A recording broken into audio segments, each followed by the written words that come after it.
ॐ श्री पञ्चवदनायाञ्जनेयाय नमः।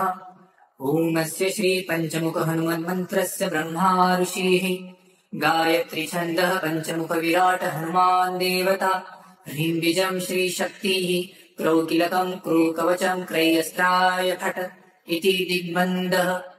श्रीगरुड उवाच अथ ध्यानं प्रवक्ष्यामि शृणु सर्वाङ्गसुन्दर यत्कृतं देवदेवेन ध्यानं हनुमतः प्रियम्। पञ्चवक्त्रं महाभीमं त्रिपञ्चनयनयुतं बाहोभिर्दशभिर्युक्तं सर्वकामार्थसिद्धिदम्। पूर्वं तु वानरवक्त्रं कोटिसूर्यसमप्रभम् दंष्ट्राकरालवदनं भ्रुकुटीकुटिलेक्षणम्। अस्यैव दक्षिणं वक्त्रं नरसिंहं महाद्भुतम् अत्युग्रतेजोवपुषं भीषणं भयनाशनम्। पश्चिमं गारुडं वक्त्रं वक्रतुण्डं महाबलं सर्वनागप्रशमनं विषभूतादिकृन्तनम्। उत्तरं सौकरं वक्त्रं कृष्णं दीप्तं नभोपमम् पातालसिंहवेताल ज्वररोगादिकृन्तनम्।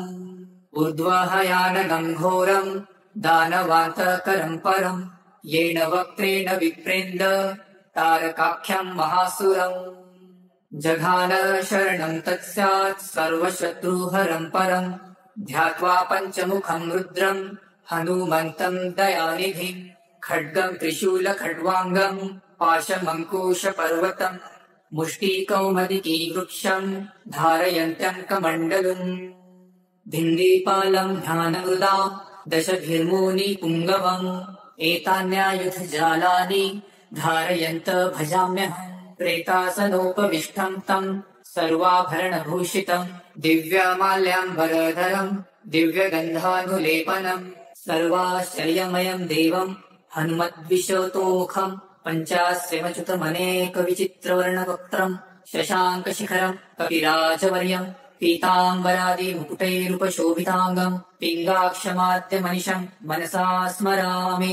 मर्कटेशमहोत्साहं सर्वशत्रुहरं परं शत्रुसंहरमारक्ष श्रीमन्नापदमुद्धरम्। ॐ हरिमर्कटमर्कट मन्त्रमिदं परिलिख्यति वामतले यदि नश्यन्ति शत्रुकुलं यदि मुच्यति वामलता। ॐ हरिमर्कटाय स्वाहा। ॐ नमो भगवते पञ्चवदनाय पूर्वकपिमुखाय सकलशत्रुसंहारकाय स्वाहा। ॐ नमो भगवते पञ्चवदनाय दक्षिणमुखाय करालवदनाय नरसिंहाय सकलभूतप्रमथनाय स्वाहा। ॐ नमो भगवते पञ्चवदनाय पश्चिममुखाय गरुडाननाय सकलविषहराय स्वाहा। ॐ नमो भगवते पञ्चवदनायोत्तरमुखायादिवराहाय सकलसम्पत्कराय स्वाहा। ॐ नमो भगवते पञ्चवदनायोर्ध्वमुखाय हयग्रीवाय सकलजनवशङ्कराय स्वाहा।